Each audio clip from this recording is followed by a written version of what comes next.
JPSC JSSC paper leak के मामले में लगातार छात्र लोगों के द्वारा आंदोलन किया जा रहा था। 10 तारीख को विधानसभा छात्र लोगों के द्वारा घेराव भी किया गया था और उसी के दौरान रांची पुलिस की ओर से लाठीचार्ज भी की गई थी छात्र लोगों के ऊपर और कई छात्र जो है घायल हो गए थे और बेहतर इलाज के लिए सदर अस्पताल में एडमिट करवाया गया था, जहां उनकी इलाज चल रही थी। घायल के बाद छात्र लोगों से कई मंत्री कई विधायक मिलने के लिए पहुंचे थे और वही आज जो है शिल्पी नेहा तिर्की घायल छात्र लोगों से और भूख हड़ताल में जो युवती लोग बीमार हुए हैं उन लोगों से भी मुलाकात की है। हालांकि मुलाकात में क्या कुछ बात हुई क्या कुछ नहीं ये पता नहीं, लेकिन बताया जा रहा है कि लगभग 600 अज्ञात व्यक्ति लोगों के ऊपर एफआईआर दर्ज हुई है। क्या कुछ शिल्पी नेहा तिर्की कह रही है, हम आपको सुनाते हैं। पहले देखिए, कल रियाज जी हैं, हमारे कांग्रेस के ग्रामीण अध्यक्ष हैं, इन्होंने कल कुछ छात्राओं से हमारी बात कराई जो लगातार यहाँ पे अनशन पे बैठे थे और उनकी स्वास्थ्य खराब हुई थी। उनसे बात करने के बाद हम भी काफ़ी चिंता में पड़े पूरे दिन और आज सरकार के साथ एक सहमति जताते हुए आज हम इनसे मिलने के लिए यहाँ पे पहुँचे और जो छात्राओं से बात हुआ है जो कि लगातार 9-10 दिन से अनशन में थे, मैं कहना चाहती हूँ कि ये काफ़ी चिंताजनक है कि कैसे हमारे सरकार के साथ जो प्रतिनिधि मंडल का गठन किया गया था उसमें से इनमें से कोई भी छात्र शामिल नहीं थे। ये बहुत शॉकिंग है, इसीलिए कि ठीक है आज के समय में सरकार सभी छात्राओं से तो बात नहीं कर सकती है, मगर जेन्युइन जिन्होंने 9 दिन हंगर स्ट्राइक में बैठने का काम किया है, ईमानदारी से संविधान को अपने सीने में लगा के बैठे हुए हैं, उनसे अगर हम लोग बात नहीं कर पाए हैं तो ये बहुत दुर्भाग्यपूर्ण है। और जो छात्रों ने डेलीगेशन का लिस्ट बनाया और सरकार को दिया,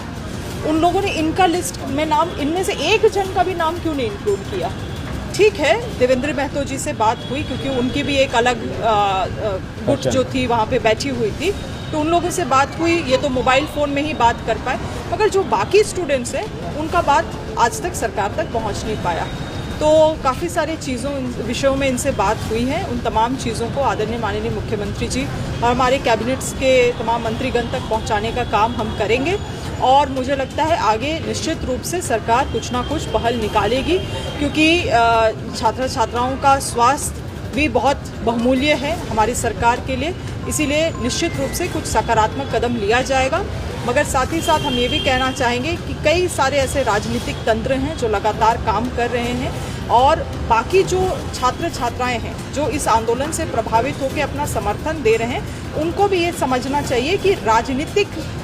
दृष्टिकोण से देखना चीज़ों को बंद करें, या जो लोग चाहते हैं कि राजनीतिक दृष्टिकोण से लोग चीज़ों को देखें, उसको थोड़ा सा विराम देने की आवश्यकता है। और यहाँ पे जो पूरे जेपीएससी जेएसएससी को लेके जो विषय हैं उसी पे हम लोग केंद्रित रहे तो ये सही रहेगा। मैं बहुत विषयों को जो आज छात्राओं के साथ चर्चा हुई है वो मीडिया में नहीं बात करना चाहूँगी जब तक इसका कुछ ठोस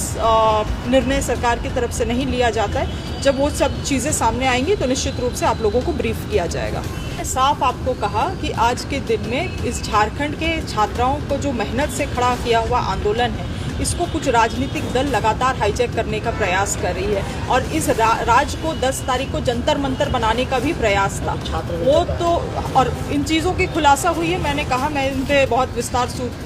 से नहीं डिस्कस करना चाहती हूँ क्योंकि because I don't want to politicise anything, मगर छात्राओं का जो मांगे हैं उनको डाइल्यूट नहीं करना है। दूसरी चीज़ है, आपने जो लाठीचार्ज की बात की, लगातार ये प्रयास था और हम लोगों को इनपुट भी था कि सिचुएशन को ख़राब करने का पूरा प्रयास किया जाएगा। सरकार ने, माननीय मुख्यमंत्री जी ने साफ निर्देश दिया था एडमिनिस्ट्रेशन को कि किसी भी तरह से लाठीचार्ज या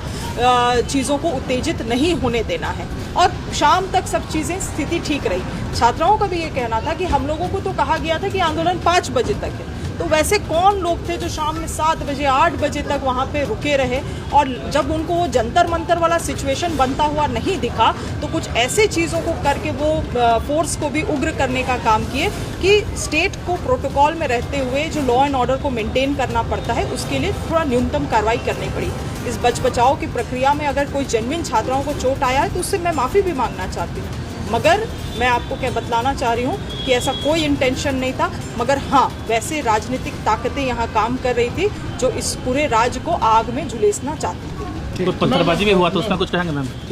नहीं, छोड़ दीजिए वो सब चीज़ें। अब वो फोर्स को, एक पुलिसकर्मी को हम लोगों ने देखा माथा में चोट पड़ा है, बच बचाव की स्थिति में कुछ चीज़ें हुई होंगी, मगर पुलिस ने भी संयम बरता है और जो जेन्युइन छात्र छात्राएं थे वो भी बहुत संवैधानिक पूर्वक शांतिपूर्वक प्रोटेस्ट किया। मैम अभी भी छात्र लोग भी डटे हुए आंदोलन कर रहे हैं, उस पर क्या कहेंगे? और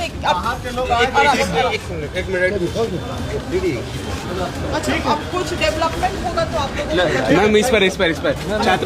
छात्र लोग जो आंदोलन कर रहे हैं, नहीं, कुछ डेवलपमेंट होगा तो अब आप लोगों को बताया जाएगा, अभी के लिए केवल इतना ही।